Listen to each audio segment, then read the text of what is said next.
आपने कभी सोचा है उन लोगों के बारे में जो जानवरों के बड़े बड़े झुंड के साथ एक जगह से दूसरी जगह घूमते रहते हैं?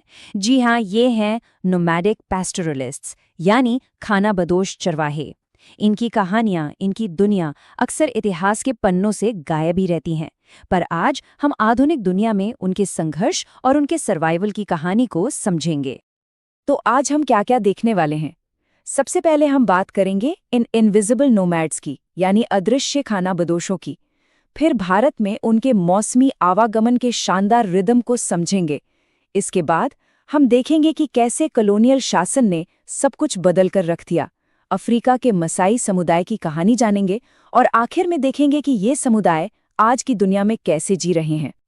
तो चलिए शुरू करते हैं हमारे पहले हिस्से से, द इनविजिबल नोमैड्स।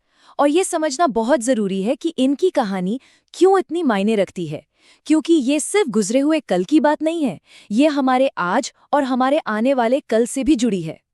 जरा कल्पना कीजिए, हिमालय के ये ऊंचे ऊंचे हरे भरे घास के मैदान, जिन्हें बुग्याल कहते हैं। पास्टोरलिस्ट्स की दुनिया कुछ ऐसी ही थी, प्रकृति के साथ एक गहरे अटूट तालमेल में। उनका पूरा जीवन पर्यावरण के चक्र के साथ साथ चलता था, एक ऐसी जीवन शैली जो हजारों सालों से चली आ रही थी, पूरी तरह सस्टेनेबल। और यही इस पूरी कहानी का सबसे बड़ा पैराडॉक्स है। जब भी हम इतिहास पढ़ते हैं तो हमें राजाओं, किसानों और उद्योगों के बारे में तो बहुत कुछ मिलता है, लेकिन इन चरवाहों का जिक्र शायद ही कभी होता है। ऐसा लगता है मानो उनका जीवन, उनकी दुनिया कोई मायने नहीं रखते। अब चलिए भारत का रुख करते हैं और समझते हैं कि यहाँ पैस्टोरल जीवन की वो गहरी मौसमी लय क्या थी, वो धुन क्या थी जो उनके जीवन की धड़कन हुआ करती थी। तो ये होता कैसे था? देखिए, गुज्जर बकरवाल जैसे समुदाय एक तय रास्ते पर एक तय समय पर चलते थे। सितंबर आते ही पहाड़ों से नीचे उतरना शुरू, सर्दियां शिवालिक की निचली पहाड़ियों में गुजारना और फिर अप्रैल में गर्मियों के हरे भरे चरागाहों के लिए वापस पहाड़ों की ओर चढ़ाई। ये सिर्फ एक सफर नहीं था, ये एक बेहतरीन इकोलॉजिकल एडेप्टेशन था, यानी पर्यावरण के साथ संतुलन बनाने का एक लाजवाब तरीका। इससे चरागाहों को फिर से पनपने का वक्त मिलता था और जानवरों को साल भर सबसे अच्छा चारा।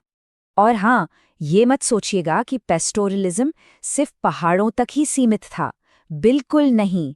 जैसा कि ये नक्शा दिखा रहा है, महाराष्ट्र के धंगरों से लेकर राजस्थान के रायका समुदाय तक पूरे भारत के पठारों, मैदानों और रेगिस्तानों में ये समुदाय बसे हुए थे।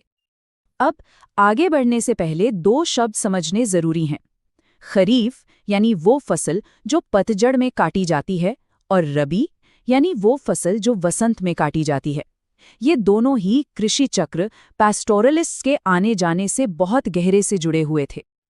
अब जो बात यहाँ सच में बहुत दिलचस्प है, वो है इन चरवाहों और किसानों के बीच का सिम्बायोटिक रिश्ता। जैसे महाराष्ट्र में धनगर चरवाहे खरीफ की फसल कटने के बाद कोंकण के इलाके में चले जाते थे। उनके झुंड खेतों में बची खुची ठूंठ खाते और अपनी बीज से जमीन को कुदरती खाद देते, जो रबी की फसल के लिए एकदम परफेक्ट होता था, और बदले में किसान उन्हें अनाज देते थे। ये एक दूसरे पर निर्भरता का एक कितना खूबसूरत चक्र था। लेकिन फिर इस पूरी कहानी में एक बहुत बड़ा मोड़ आया। ये मोड़ था कॉलोनियल रूल, यानी औपनिवेशिक शासन का आगमन, जिसका इन समुदायों के जीवन पर बहुत ही गहरा और सच कहूं तो विनाशकारी असर पड़ा। यहाँ असल में दो अलग अलग दुनियाओं की सोच का टकराव था। पैस्टोरलिस्ट्स के लिए जमीन चराई के लिए थी और घूमते रहना ही जिंदा रहने का तरीका था। वहीं दूसरी तरफ कॉलोनियल अधिकारियों को बिना खेती वाली जमीन, वेस्टलैंड यानी बेकार की भूमि लगती थी। वो चाहते थे कि आबादी एक जगह बस जाए ताकि उन पर काबू पाना और टैक्स लगाना आसान हो। और जंगल तो उनके लिए सिर्फ कमर्शियल टिम्बर यानी इमारती लकड़ी का एक जरिया थे। ऐसे में टकराव तो होना ही था।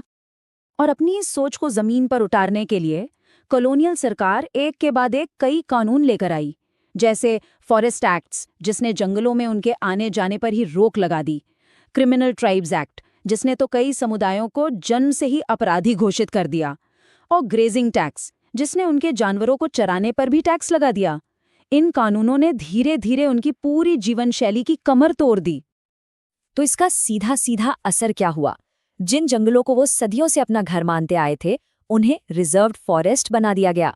उनके जो पारंपरिक अधिकार थे, यानी कस्टमरी राइट्स, वो सब छीन लिए गए, उनके चरागाह सिकुड़ गए और उनकी हर एक हरकत परमिट और जुर्माने के नियमों में बंद कर रह गई। ये जो कहानी हमने भारत में देखी, ये कोई अकेली कहानी नहीं थी। चलिए अब अफ्रीका की ओर बढ़ते हैं, जहां मसाई समुदाय के साथ भी कुछ ऐसा ही हो रहा था। ये दिखाता है कि ये एक ग्लोबल पैटर्न था जो दुनिया भर में दोहराया जा रहा था। इन नक्शों को देखिए, ये खुद पूरी कहानी बयां करते हैं। कॉलोनियल दौर से पहले मसाईलैंड एक बहुत बड़े इलाके में फैला हुआ था, लेकिन फिर 1885 में यूरोपीय ताकतों ने एक मेज पर बैठकर नक्शे पर एक सीधी लकीर खींच दी और उसे ब्रिटिश केनिया और जर्मन तांगानिया के बीच बांट दिया। और इसका नतीजा, मसाई समुदाय ने अपनी लगभग 60% पारंपरिक जमीन खो दी। 60%! जरा सोचिए ये कितना बड़ा नुकसान था। इसने उनके जीवन के हर एक पहलू को बदल कर रख दिया। और सबसे अच्छी, सबसे उपजाऊ जमीनें वो कहाँ गईं? वो या तो गोरे बाशिंदों को दे दी गईं या फिर उन्हें सेरेंगेटे नेशनल पार्क जैसे गेम रिजर्व्स बना दिया गया। और विडंबना देखिए, जिन जंगली जानवरों के साथ वो सदियों से रहते आए थे, अब उन्हीं के लिए बनाए गए पार्कों में खुद उनकी एंट्री बैन कर दी गई। नामीबिया के एक चरवाहे का ये बयान उनके दर्द को शायद सबसे बेहतर तरीके से बताता है। उन्होंने कहा, हम जेल में हैं, हमें नहीं पता कि हमें क्यों बंद किया गया है। ये सीमाएं हम पर भारी बोझ हैं, हम जी नहीं सकते। ये शब्द उनकी बेबसी और उनकी पीड़ा को दिखाते हैं।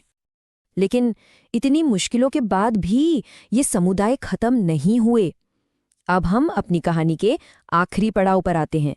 उन्होंने इन मुश्किलों का सामना किया कैसे और खुद को इस नई दुनिया में ढाला कैसे?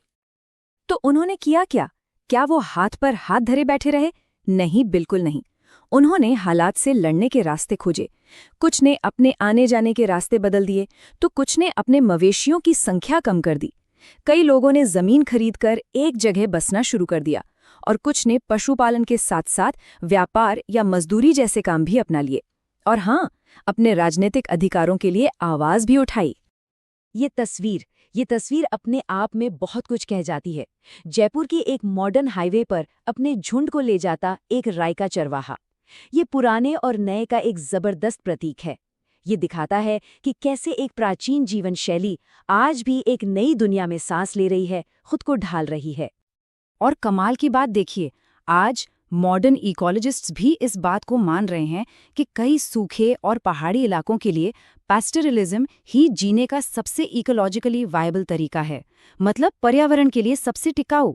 जिस जीवन शैली को कभी पिछड़ा कहकर खारिज कर दिया गया था, आज दुनिया उसके ज्ञान को पहचान रही है। तो आखिर में हम इसी सवाल पर आकर रुकते हैं।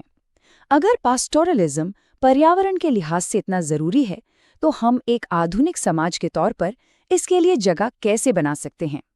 ये एक ऐसा सवाल है जो इस पूरी ऐतिहासिक कहानी को आज हमारी दुनिया की चुनौतियों से जोड़ता है और हमें सोचने पर मजबूर करता है।